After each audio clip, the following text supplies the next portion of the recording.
This is Robert Sapolsky, and you're listening to Father-Offspring Interviews. Hey, welcome back to Father-Offspring Interviews. We are going to start with two similar questions. So Alex asks, why are young adults so rebellious? And Bilal from Pakistan says, I want to ask the reason behind our teenagery behavior. Why are we so spontaneous and reckless?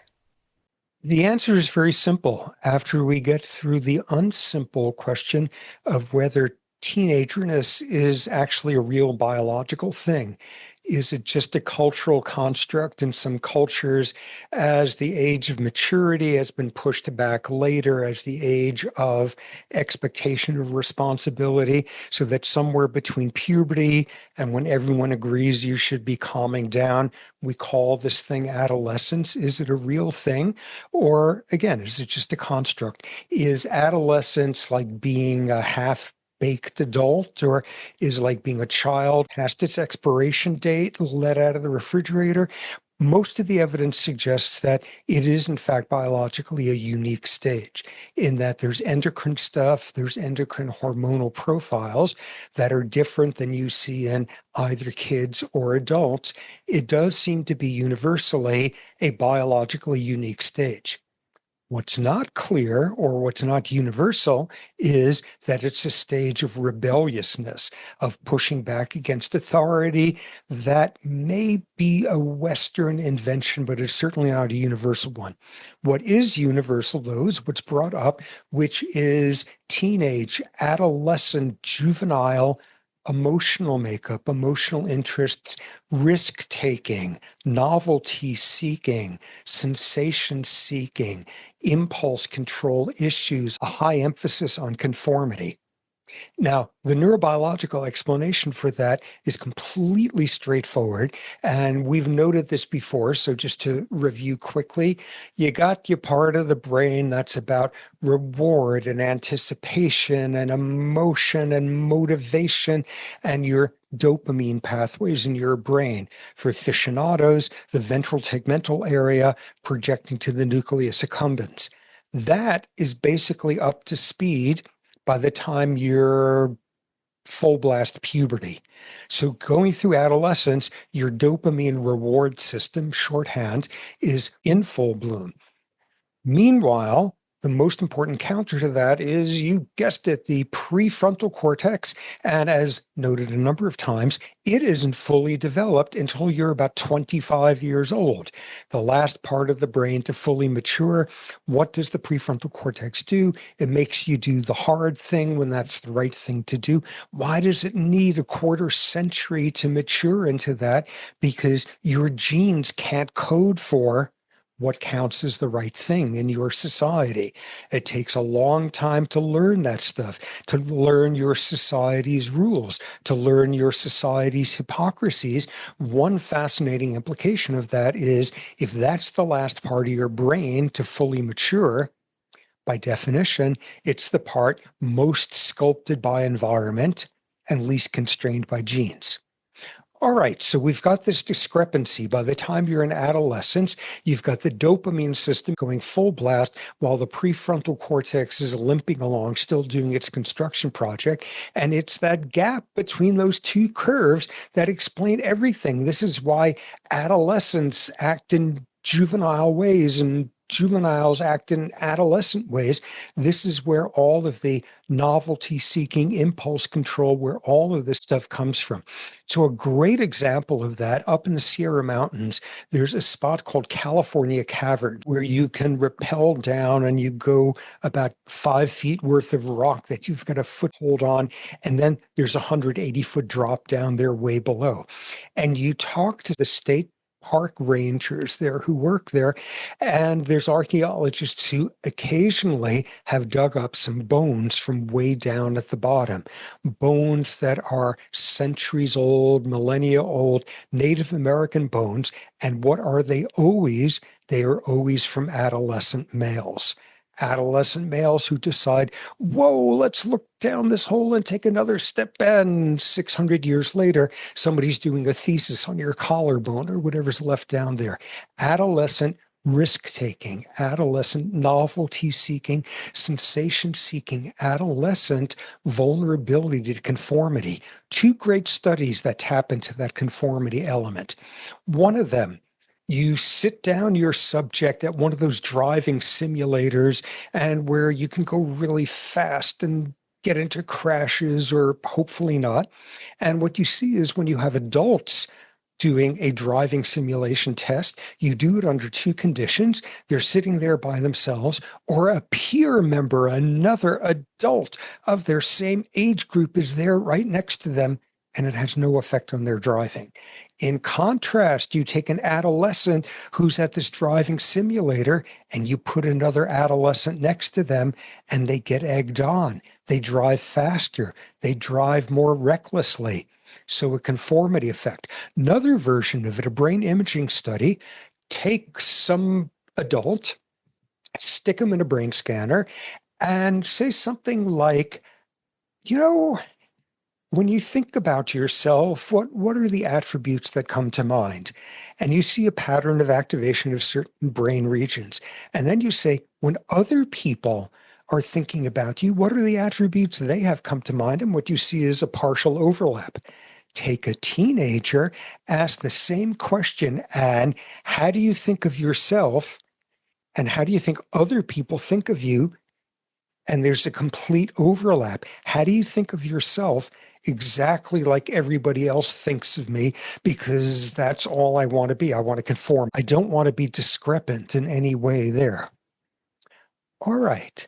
So now the most interesting study, because when you really understand the bursts of dopamine and the lack of the prefrontal cortex, a steadying force, putting its foot lightly or heavily on the brake under circumstance, what the adolescent system is about is a gyroscope that just fluctuates like crazy. And one of my all-time favorite studies, Journal of Neuroscience, 2006, this was from Betty Jo Casey of Columbia University and collaborators at Stanford, did this wonderful study putting test subjects, teenagers or adults, in brain scanners. And they were led to expect there was going to be a reward. We're going to inform you, we've just given you this amount of money. The reward was either going to be small, medium, or very large, and they didn't know beforehand which it was going to be. So the test subject in there gets their reward, and what happens to their dopamine system?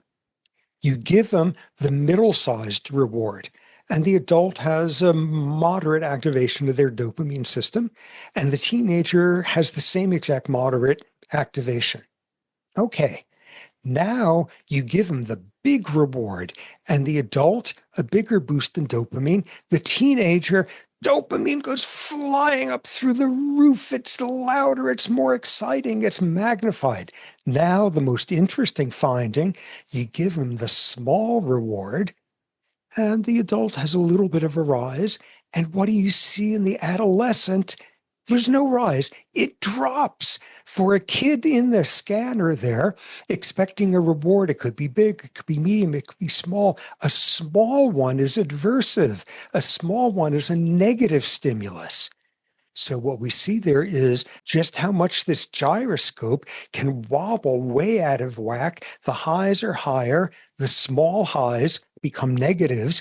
The whole system is just amped up. The volume is much greater because, again, the prefrontal cortex isn't having its full steadying influence. So we've got a general picture here of what adolescent looks like, the neurobiology of it, and what, of course, is important is individual differences, because the adolescent profile can take a lot of different forms. Adolescence is the time of life when you were most likely to commit yourself to a lifelong social cause. It's the time of life when you were most likely to invent a new art form. It's the time of life when you're most likely to mug somebody, to kill somebody or be killed, to join a cult. The extremes are very individual dependent. And the extremes, of course, are very context dependent culturally. What does it look like to be an out of control gyroscope that's crazed, disinhibited teenager? It depends on what the culture looks like. And just two examples. Consider Akbar the Great, the Persian conqueror who in 1555 conquered Delhi. He was 14 years old at the time. Incredible risk taking by doing this. Consider, in comparison, 14 years old, the same age, the same teenage risky behavior when Bobby Fischer became a chess grandmaster, the youngest age ever at that time, with a style of play that was apparently incredibly risk-taking and teenagerish in your face, which he maintained long afterward. Yes, so teenage years, not always about rebelliousness, culture context, not always for the good or for the bad, not always invading places, not always writing really risky haikus, very dependent on the individual and the social context. But ultimately, it's all about a discrepancy between the dopamine system going full blast and the prefrontal cortex not there yet, and thus there's no foot on the brake. Next, Claudia from Romania asks, can stress cause tooth decay, irrespective of other factors like oral hygiene? At last, finally, we get to talk teeth and hair. And the answer is, of course, stress can add to tooth decay of all different sorts. And we will get to a subtle aspect of Claudia's question in a bit. What do you see with chronic stress? One consequence in a subset of people is tooth grinding, bruxation, where you can damage the enamel on your molars back there. You could grind them down. And with enough bruxation, you can get temporomandibular joint disease, the place where your lower jaw meets your skull. And the grinding causes inflammation and pain and stiffness and trouble chewing. So that's one way you get in trouble.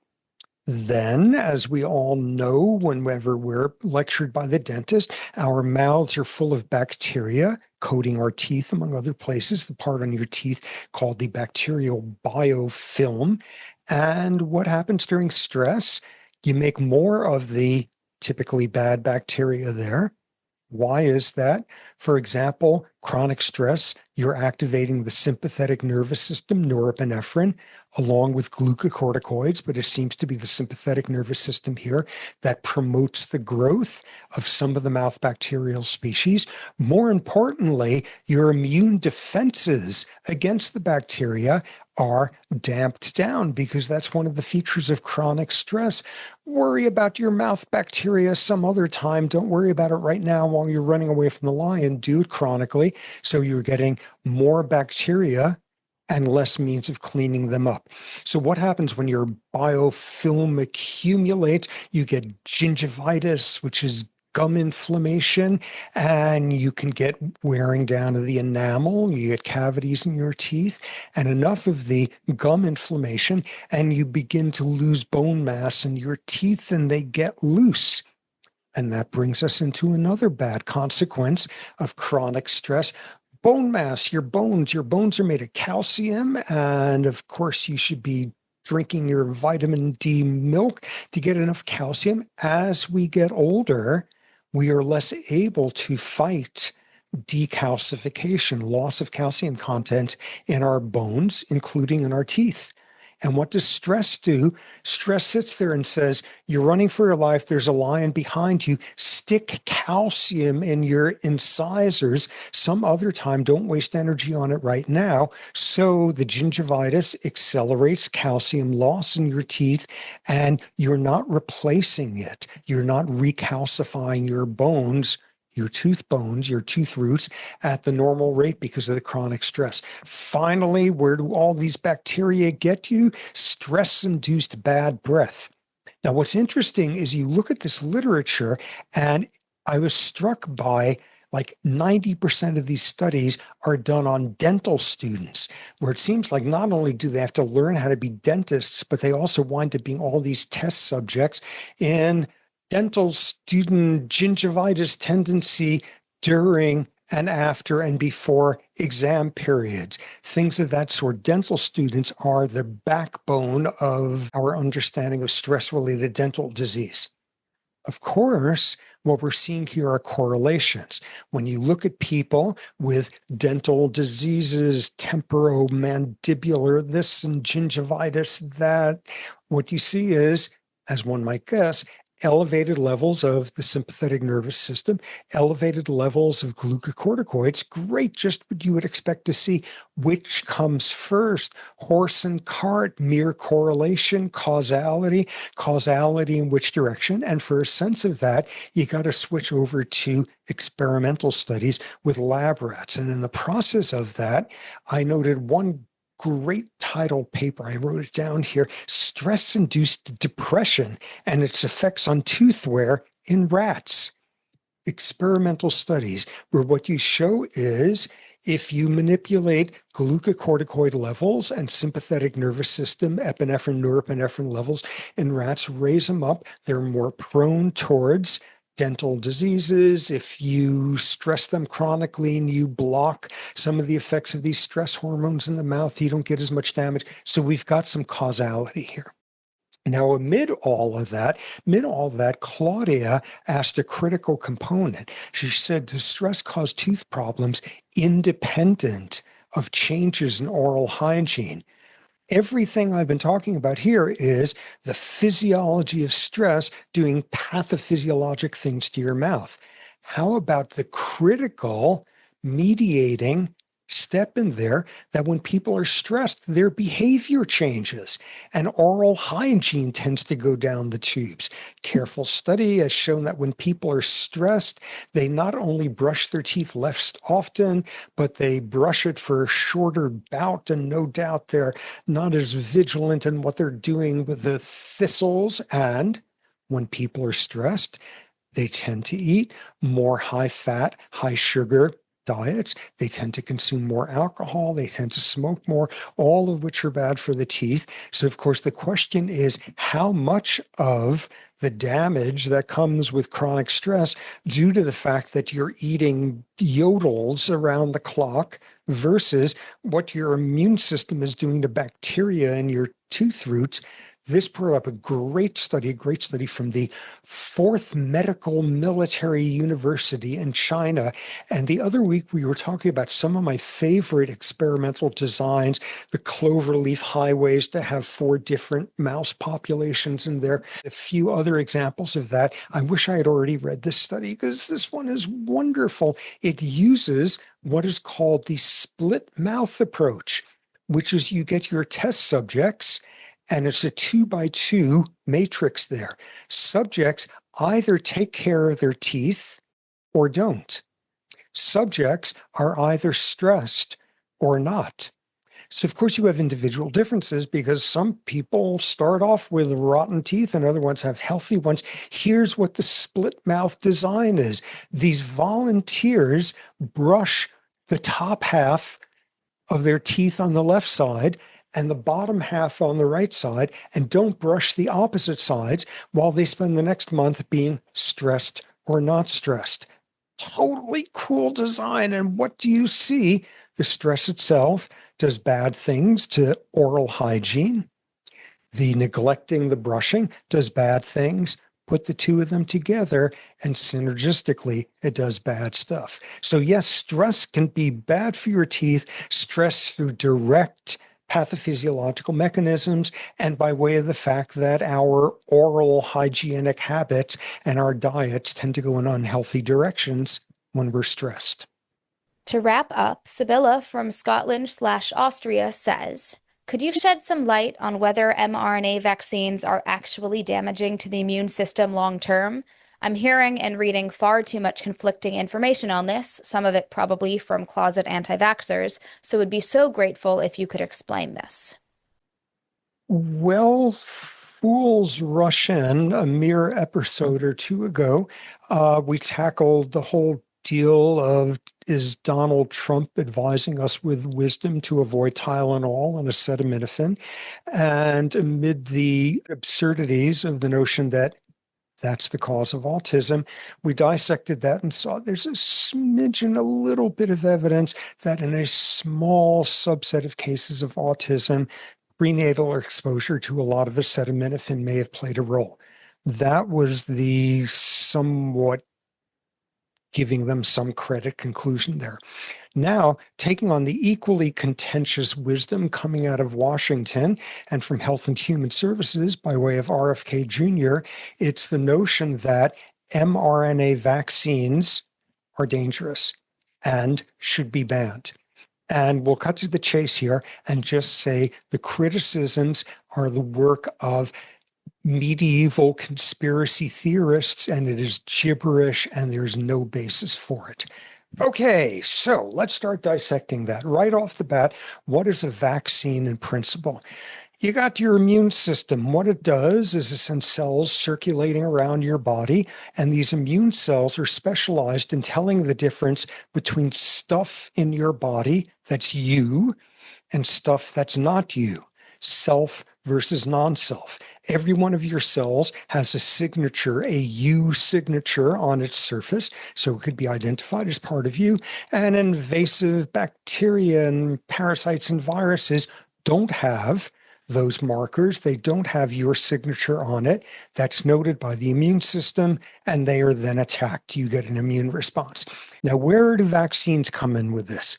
So this is the notion that take one of those invasive pathogens, virus, bacteria, parasite, and modify it so it isn't dangerous and inject it into someone. Inject a whole bunch of them. It's not dangerous, but you now have these undangerous versions of these detected by your immune system that says, oh my God, let's attack these. Let's make antibodies so that for the next year, so that for the rest of your life, you're going to have antibodies somewhere in the reference library that you can recruit to attack these should they ever get into your body. So the general strategy with making vaccines is threefold. The traditional one, which is take the entire virus, or take the entire bacteria and attenuate it, weaken it so you could put it in, and it's not that dangerous. This was the original strategy. This was Jonas Salk's strategy with the polio vaccine. You could take it one step further and actually kill the virus, which was the Sabin vaccine, the next generation one. So it's not dangerous at all. Or you could just take a piece of the invasive pathogen, and that's the thing you inject. Your immune system is going to say, whoa, I don't care if I'm not seeing the entire virus, the entire bacteria. I'm seeing one piece. This piece itself doesn't belong here. Let's make antibodies to attack it. What's the logical fragment of one of these pathogens to use? A protein that is going to be visible to your immune system, your immune cells circulating around, a protein on the surface of the bacteria, on the surface of the virus, a coat protein, a spike protein, because you don't want to train your body to make antibodies against something or other in the inside of a bacteria that you're never going to see when it invades you. So the third strategy is inoculate someone, vaccinate someone with a fragment of the invasive pathogen, and the fragment being one that's real conspicuous on its surface. So those are the three traditional approaches. In recent years, next generation stuff has taken two forms. One is inoculate, vaccinate the person, not with the entire pathogen attenuated or killed, not with a fragment of a protein, but inoculate with some of the DNA from the pathogen, or in our case now, with some of the mRNA, the messenger RNA from the pathogen. All right, now, so time out, a 45-second primer on DNA versus RNA versus proteins. You've got all sorts of different kinds of proteins in your cells. They do great stuff. One type of protein is a chemical messenger. Another one is the receptor for it. Other ones are enzymes that break down things, that build things. Other ones are structural proteins that hold your cells in shape. You've got zillions of different types of proteins. What codes for the proteins? Your DNA. Each stretch of DNA comprises a gene, a gene that codes for a specific protein. Oh, we are leaving so many details out from this. The intronic and the exonic organization of genes, promoter sequences. You got a stretch of DNA, and this codes for that particular protein. And right next to it, the next stretch of DNA will code for that particular protein. Critical spatial issue here, which is all your DNA is in the center of your cell, the nucleus, and you only have one copy of all your DNA. You're trying to specify the production of proteins all over the place, proteins that are even going to be secreted to go to some other corner of the body, this very distributed factory. You can't move the DNA around from here to here and here. It's only one copy in the nucleus. You need photocopies. And that's what the messenger RNA is about. You get a signal, you want to activate this gene that codes for that protein. So you make a stretch of messenger RNA that's complementary to the stretch of DNA comprising this gene. And now that stretch of messenger RNA leaves the nucleus and goes to where that protein is going to be needed. And it is used now to give the instructions for making a protein. So the central dogma of life, DNA, specifies messenger RNA, specifies protein sequence, and as a result, specifies the shape of the protein and its function. So now, having appreciated this, we can see what this newfangled strategy is of vaccinating with either the pathogen's DNA, a fragment of it, or messenger RNA. Let's start with the DNA approach, because that's a bit older. So you take out the DNA coding for one viral protein, even a fragment of it. It doesn't have to be the whole thing. And you make a zillion copies of it in this vaccine, and you inoculate the person with it, and you put these bits of DNA inside little bubbles made of lipids so that they can get into cells. They can get through the cell membrane and then get through the nucleus of the cell and get in the center there. And what happens is all the machinery there, whose job it is to read off DNA instructions to make RNA, does the same for this little stretch of viral DNA you've put in there. So you've now made a stretch of viral messenger RNA, which gets dumped out into the rest of the cell there, the cytoplasm. It leaves the nucleus. It gets dumped out there. Now, the key thing is there's one cell type that's really good at taking up stuff like this called the dendritic cell. And it's a key player in the immune system. What the dendritic cell is good at is recognizing, whoa, this little piece of protein inside me that just came from the viral DNA, which led to the viral RNA, which led to the viral protein. This little piece of protein doesn't belong here. It's not me. It can do intracellular me, not me comparisons. And what it does is it chops up the protein into little pieces. So if it's dangerous, it's not dangerous anymore. And then it puts it up on the surface of the dendritic cell. And then other immune cells come along and counter this surface thing that shouldn't be there. And that's their signal. Make an antibody against it. And once you've got a good antibody, make a gazillion copies of it. The dendritic cells, after they encounter this vaccine of DNA, after they've gone through this process, they home into your lymph nodes. And that's where you start generating antibodies. So that's the DNA approach.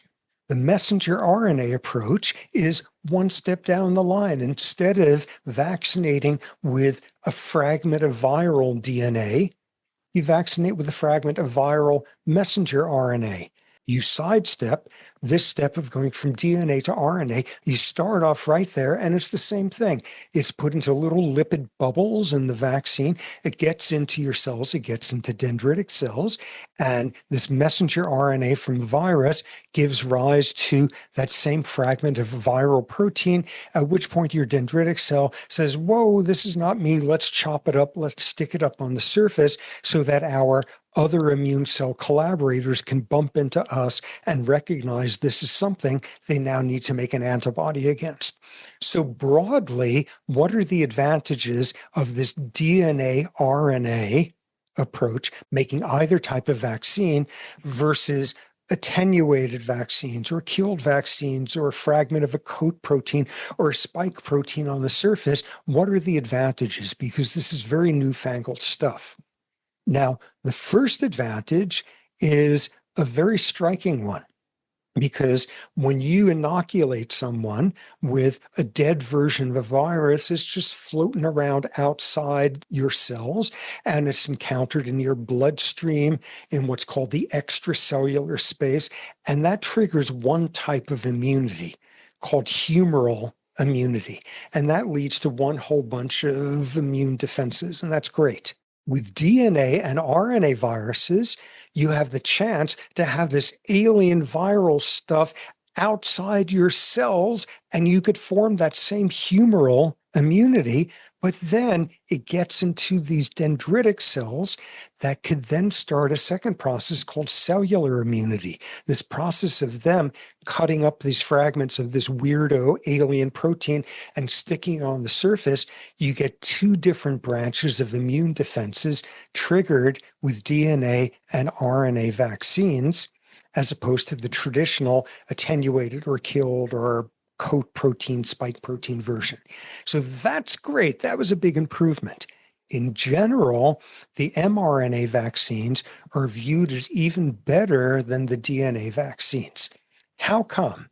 For a couple of reasons. For one thing, every now and then something goes wrong with the DNA vaccine, and some of this alien viral DNA is in there in your nucleus, right around your own DNA, and it's being worked. And every now and then it could slip in and merge into your DNA, can get integrated, which can cause some problems. Very, very rare.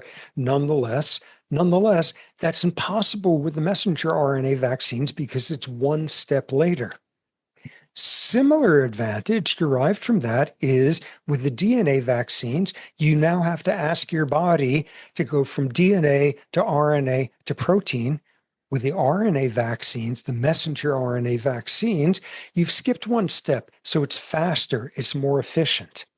The third big advantage is it's relatively easier with this viral RNA stuff that I keep calling messenger RNA. There's a bunch of different types of RNA.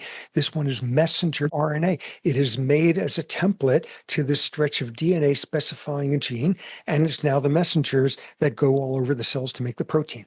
So the third advantage is it's apparently easier to work with messenger RNA from viruses than DNA from viruses to modify them in useful ways, to take the building blocks that make up a stretch of RNA and to put in modified versions. One of these bases called uridine, and if you put in a close chemical equivalent called pseudouridine, which never occurs in the real world, but is a lab invention, you put that in, it makes the RNA more stable.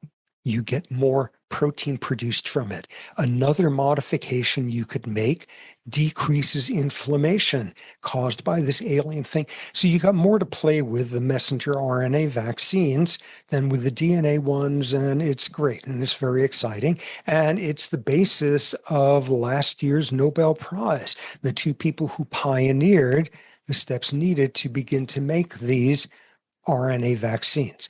Okay, so now we drop the science. Now we drop the science big time and look at the fact that RFK Jr. has cut $500 million worth of federal funding for mRNA vaccine development. It has blocked grants related to it. They're not thrilled about the DNA vaccines, but it's the messenger RNA vaccines that are Satan's old biochemistry, have blocked all of it. And there are a bunch of diseases down the line here that we do not want to get individually or as a society, that people are starting to develop very effective mRNA vaccines for.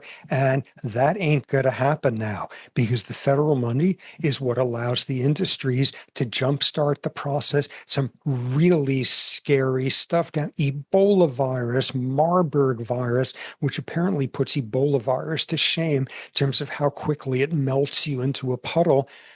We're not going to get any advances in the RNA vaccines against COVID, and we're not going to get any new ones against any other pathogens lurking around. And Trump has signed on emphatically, and all sorts of people out in the MAGA hinterlands agree with this because supposedly RNA vaccines are dangerous. So let us deconstruct the danger right now. Danger number one that gets cited. This is the newest type of vaccine. It's not well tested yet. We don't know if it's safe. And they're jumping in such a rush to keep all of us from dying of COVID by giving us a helpful vaccine. They're in such a rush that these things are dangerous. The work that has given rise to RNA vaccines is at least 50 years old. The two Nobel Prize winners spent decades developing this stuff. It is not some brand new untested technology. Now, the next worry, I'm going to get a little bit technical here, and then I'm going to give you a non-technical summary. The next worry that always gets cited is that you put in this viral, this alien RNA as part of the vaccine, and somehow it's going to get into the nucleus and get turned into viral DNA, and that's going to integrate into your own DNA, and there's going to be mutations and things are going to go crazy. And this is not possible. For one thing, the flow of information is in that direction. There's a weird class of enzymes called reverse transcriptases, which can turn RNA back into DNA. These vaccines don't have it. You don't have the means in dendritic cells to, it doesn't happen. Non-technical summary of this worry, it's gibberish. There's no basis for it whatsoever. Next thing that people go on about, there have been some cases, a side effect of the RNA vaccines causing myocarditis, heart inflammation, particularly in young men. And when you look closely, there's two mitigating things telling you that this is not a big problem with RNA vaccines. The first is at roughly the same rate that you get with other vaccines. The other thing is COVID itself is a gazillion times more likely to give you myocarditis than these vaccines are. This is completely false worry. What else? What else? Somewhere in there is, oh, they're dangerous and the drug manufacturers are just trying to make money on this. What else? Another completely crazy one that I don't understand in the slightest, because you're only putting in a fragment of this viral derived stuff. Note that applies to the surface protein strategy. Note that applies to the DNA strategy, but somehow everyone is harping on this one. Because you've done that, it's only a fragment. Somehow you could miss new strains, mutations, new variants of the virus that are not contained in this. And when you think through the logic of that, that makes no sense whatsoever. All sorts of nutty final ones. Messenger RNA vaccines contain microchips that take us over. They cause magnetic range shifts that will ruin everybody's compasses. They will cause side effects like make you empathic to people who were born in a foreign country and have come here just to have stuff go well for them with their dreams. Like all sorts of lunatic conspiracy theories by now. Amid that, there are side effects to RNA vaccines at roughly the same rate that you get with other vaccines. A number that comes to mind, I believe, for the polio vaccine, one case in 13 million vaccinations, something goes wrong and the kid gets polio rather than being protected from it forever after. With the RNA vaccines, one study that I saw out of a group in Japan showing that the side effect is an increased risk of getting shingles. At what rate? 7 cases above background, 7 cases per 1 million vaccinations. So without question, it's a lot better than getting these diseases. Without question, the RNA vaccines are not particularly different from the other vaccines in terms of the side effects, possibly different types, but without question, within a backdrop of them overall being safe, and without question, all of the complaints brought up by the MAGA conspiracy theorists around why messenger RNAs are going to take over our life and bring us to an end are based on gibberish science that has been debunked over and over again by anyone working in that field. So there's no basis for this messenger RNA vaccine hysteria any more than there's a basis for hysteria about vaccines as Beelzebub's medicine in any of these cases. And that's episode 84. I'm Offspring Chair Sapolsky, and thanks for your continued support of science and the beard.